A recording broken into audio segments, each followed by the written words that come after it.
દર્શક મિત્રો, હું નદીમ શેખ ટીવીમાં આપનું હાર્દિક સ્વાગત કરું છું. તો જોઈએ આજના સમાચાર. ગાંધીનગર શહેર વિસ્તાર અને મહાનગરપાલિકામાં સમાયેલા પૈકી 5 ગામડામાં સીસી રોડ અને ગટરના કામને રાજ્ય સરકારે મંજૂરી આપી છે. ગાંધીનગર ઉત્તર બેઠકના ધારાસભ્યના જણાવ્યા પ્રમાણે માર્ગ અને મકાન વિભાગ તરફથી તેના માટે ₹1 કરોડનો ખર્ચ મંજૂર કરવામાં આવ્યો છે.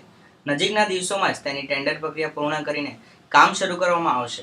નોંધવું રહેશે કે થોડાક દિવસ પહેલા ધારાસભ્ય અધિકારીઓને સાથ રાખીને ગામની મુલાકાત લીધા પછી આ પરિણામ મળ્યું છે. ગાંધીનગરની ઉત્તર બેઠકમાં ધારાસભ્ય અશોકભાઈ પટેલના જણાવ્યા પ્રમાણે ગાંધીનગર શહેરમાં સમાવવામાં આવેલા ઇન્દ્રોડા, ધોળાકુવા, બોરીજ, પાલજ અને બાસણ ગામનો આયોજન સમાવેશ કરવામાં આવ્યો છે, જેમાં ગટરના કામ તથા તૂટેલા રસ્તાને નવેસરથી બાંધવાનું કામ હાથ ધરવામાં આવશે. સમય છે નાનકડા વિરામ બાદ ફરી મળીએ.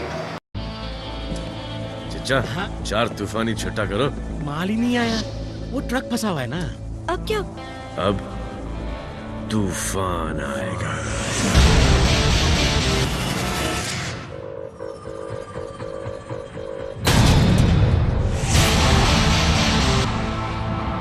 लिफ्ट चाहिए? सीने में है चिंगारियां, चल थोड़ा सा बारूद भरते हैं. खुद से ही हम हैरान हो, हंगामे वो कर गुजरते हैं. चल आज कुछ तूफानी करते हैं, आज कुछ तूफानी करते हैं.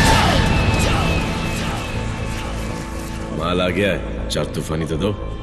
तूफान सबके अंदर होता है, बस ढक्कन हटाने की देर है. आज कुछ तूफानी करते हैं, आज कुछ तूफानी करते हैं.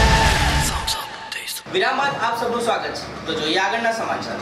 ગાંધીનગરના વસાહતીઓને રાજ્યના કોઈ પણ શહેરના રહેવાસી કરતાં ઘણી વધુ માત્રામાં માથાદીઠ દૈનિક પાણીનો જથ્થો આપવામાં આવે છે. વપરાશની માન્ય માત્રા દૈનિક પ્રતિ 140 લીટર હોવા છતાં ગાંધીનગરમાં તેનાથી ઘણું વધારે પડતું પાણી લોકો વાપરે છે અને મોટા પ્રમાણમાં વેડફાટ પણ થાય છે. વપરાશની માન્ય માત્રા દૈનિક પ્રતિ વ્યક્તિ 140 લીટર હોવા છતાં ગાંધીનગરમાં તેનાથી ઘણું વધારે પાણી લોકો વાપરે છે અને મોટા પ્રમાણમાં વેડફાટ પણ થાય છે. તેની સામે નળ કનેક્શન કાપવા સહિતની કાયદેસરની કાર્યવાહી જેવા પગલાં પણ સફળતા અપાવી શક્યા નથી.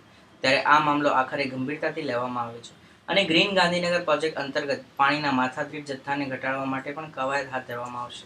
તો આ હતા આજના સમાચાર. કાલે ફરી મળીશું. ધન્યવાદ.